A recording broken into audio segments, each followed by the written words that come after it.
Le, bon, ça demande beaucoup plus de temps en fait. La caractéristique principale, c'est ça, c'est que ça demande beaucoup plus de temps qu'un tournage classique en 2D.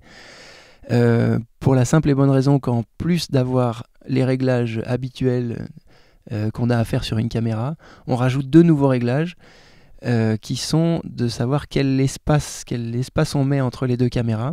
Donc un petit peu comme on a un espace entre nos deux yeux, c'est cet espace-là qui crée la 3D, qui nous permet nous de voir le monde en 3D. Et pour pouvoir avoir de la 3D, il faut donc deux caméras, et il faut leur mettre un espacement qui ressemble à peu près à l'espacement des yeux. Donc ça, c'est un premier réglage qu'il faut faire. Et ensuite, un deuxième, c'est de régler l'espèce d'angle, un angle qu'on donne aux deux caméras pour qu'elles visent un objet qu'on veut filmer. Et ces deux paramètres-là pour l'instant, sont pas aussi faciles à mettre en œuvre que ce qu'on peut faire pour régler le diaphragme d'un objectif, par exemple. Voilà, donc c'est très contraignant et ça demande une personne, rien que pour ça, en plus du cadreur.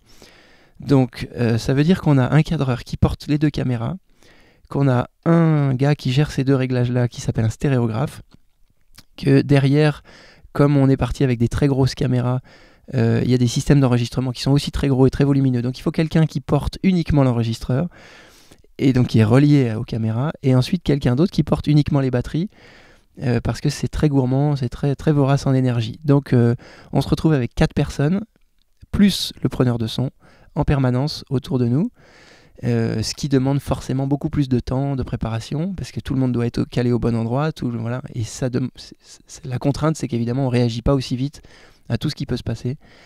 Donc on perd un petit peu le côté spontané, mais on y gagne tellement en qualité d'image, en immersion dans le milieu.